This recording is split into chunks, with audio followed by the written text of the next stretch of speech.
लो सज्जनों ते मित्रों, फैसलाबाद दे विच डाकू सरेआम लोगों नूं लुट के और गोलियां मारदे पे ने और पुलिस सिर्फ तमाशा वेखदी पई, होर कुछ नहीं करदी पई।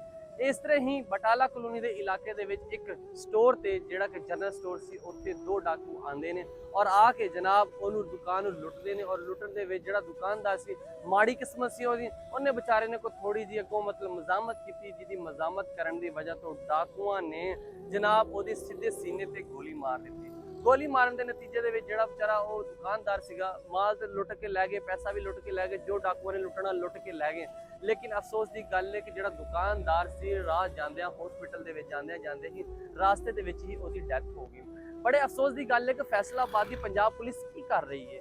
हर रोज़ नवीं नवीं डकैतियां, वड्डियां वड्डियां डकैतियां हो रही वा, हर रोज़ डकैत नवे तो नवे लुटते पे या चोरियां होंदियां पे, लेकिन पंजाब पुलिस सिर्फ कार्रवाइयां, कागजी कार्रवाइयां कर रही। उस तो अलावा हाले तक फैसलाबाद दे विच कोई इहो ਜਿਹੇ डकैत नहीं फड़े होणगे ਜਿਹੜੇ मतलब कोई ਵੱਡੇ डकैत जिन्होंने कोई ਵੱਡੀ डकैती की होएगी।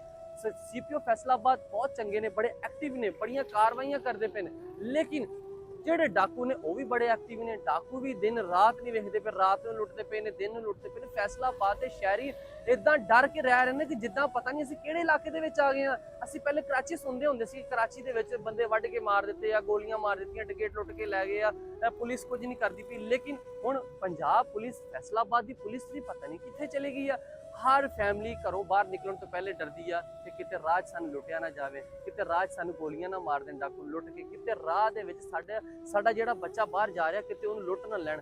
बड़े अफसोस की गल है कि जिहड़ी साडी पंजाब पुलिस आ, इनू कुछ ना कुछ एक्शन लेना चाहिए। जिहड़े डकैत सरगर्म होए फिरदे आ, इन्हां डकैतां नूं जिन्नी तो जल्दी हो सकता इन्हां नूं फड़न और फड़ के इन्हां नूं जिहड़ी सज़ा देनी दित्ती जाए, ताकि जिहड़े शहरी आ अपनी जिंदगी सुकून दी गुजार सकन। IG पंजाब अगे साडी दरखास्त है कि फैसलाबाद की जिहड़ी पंजाब पुलिस आ, इन्हां दे हवाले नाल और मरीम नवाज नूं, बाकी काम बड़े चंगे करदी पई मरीम नवाज, लेकिन फैसलाबाद के जिहड़े शहरी आ बेचारे दिन ब दिन लुटते जाते हैं, लेकिन पंजाब पुलिस उन्हां वास्ते कुछ नहीं कर रही।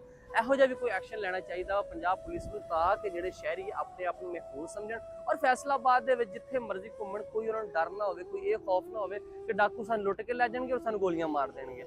बहरहाल साडी भी दरखास्त है कि वज़ीर आला पंजाब अगे, IG पंजाब अगे, CPO फैसलाबाद के अगे कि जनाब थोड़ी जी तवज्जो इन्हां डाकुआं ते दिओ ਜਿਹੜੇ दिन रात लोगों ਨੂੰ लुटदे पे ने और लुट के लोगों ਨੂੰ एंड ते गोलियां मार जांदे।